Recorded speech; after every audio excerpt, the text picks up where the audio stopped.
تشكيلة الموسم 2024-2025. نبدأ بحراسة المرمى.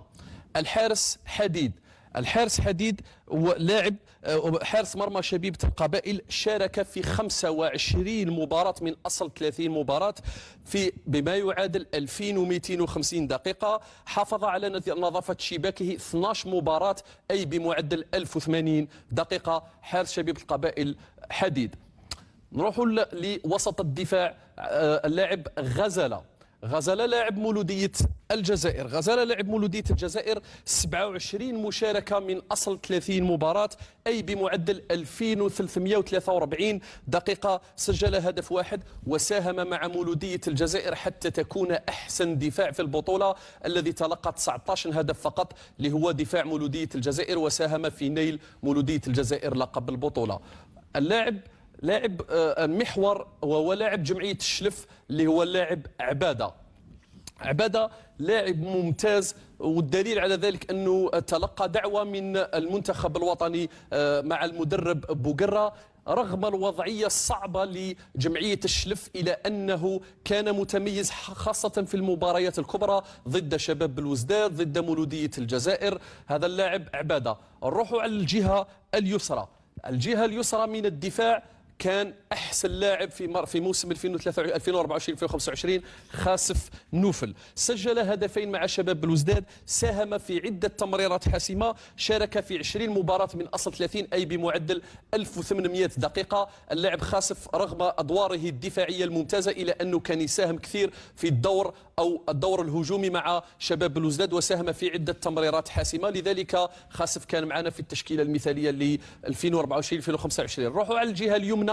اللاعب حليمية لاعب مولودية الجزائر اللي عنده إحصائيات رهيبة. أنا أطلق عليه اسم المدافع الهداف، اللي هو سجل 5 أهداف أحسن من بعض المهاجمين في البطولة. سجل 5 أهداف، لعب دورا مهما في نيل مولودية الجزائر بطولة هذا الموسم.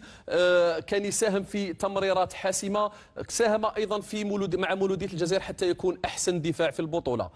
ثنائي وسط الميدان.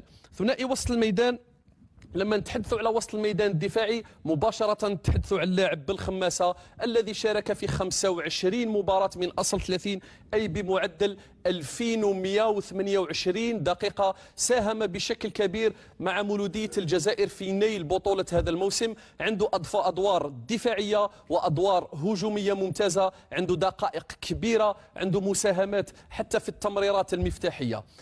الوسط الدفاع أيضا الثاني، لا يمكن أن نتحدث عن وسط الميدان الدفاعي دون أن نتحدث على اللاعب بالغيث لاعب شباب بلوزداد، أدوار دفاعية ممتازة، أدوار هجومية ممتازة، لاعب يحسن صناعة اللعب، لاعب يحسن التمركز فوق أرضية الميدان. ساهم بشكل كبير في تألق شباب بلوزداد خاصة في مرحلة العودة هذا الموسم، لأنه مرحلة الذهاب كانت غير جيدة بالنسبة لشباب بلوزداد. إذن اللاعب بالغيث يعتبر من أحسن وسط الميدان في هذه البطولة يا كريم. نتحدث أيضا على اللاعب مزيان. اللاعب مزيان اللي سجل 5 أهداف وعنده 2258 دقيقة مشاركة. يمكن في هذا المنصب أنه يكون معنا اللاعب عوجان شكيب لاعب ترجي مستغانم اللي عنده إحصائيات ممتازة وساهم بشكل رهيب في بقاء ترجي مستغانم. اللاعب شكيب عوجان.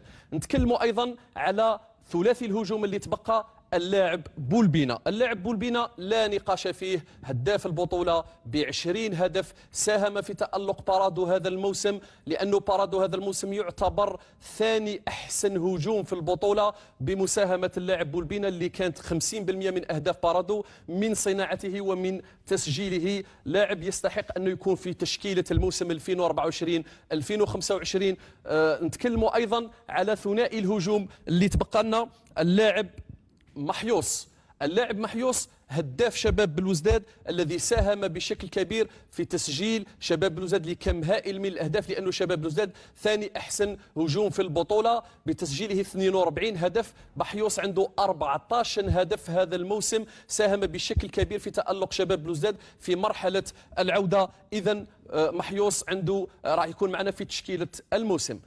اللاعب الأخير في الهجوم وهو اللاعب بانغورا، رغم أنه التحاقه بمولودية الجزائر في مرحلة العودة سجل 13 مشاركة من أصل 15، 12 مباراة شارك فيها 90 دقيقة، سجل 7 أهداف. في هذا المنصب أيضا كان يمكن معنا لاعب شبيبة القبائل بركان الذي تألق بشكل ملفت للانتباه في مرحلة العودة، لكن الشيء لأنها تشكيلة الموسم في مرحلة الذهاب لم يكن يلعب اللاعب بركان بشكل كبير مع المدرب الأول. هذه هي التشكيلة يا كريم: حديد، غزالة، عبادة، خاسف، حليمية. في وسط الميدان بالخماسة بالغيث مزيان، وكنا يمكن أنه يكون معنا اللاعب شكيب عوجان، لاعب شباب، لاعب ترجي مستغانم، بولبينا، بانغورا، محيوس، وكان يمكن يكون معنا في التشكيلة الأساسية اللاعب بركان لأنه تألق بشكل ملفت للانتباه في مرحلة العودة. هذه هي تشكيلة الموسم لسنة 2024-2025.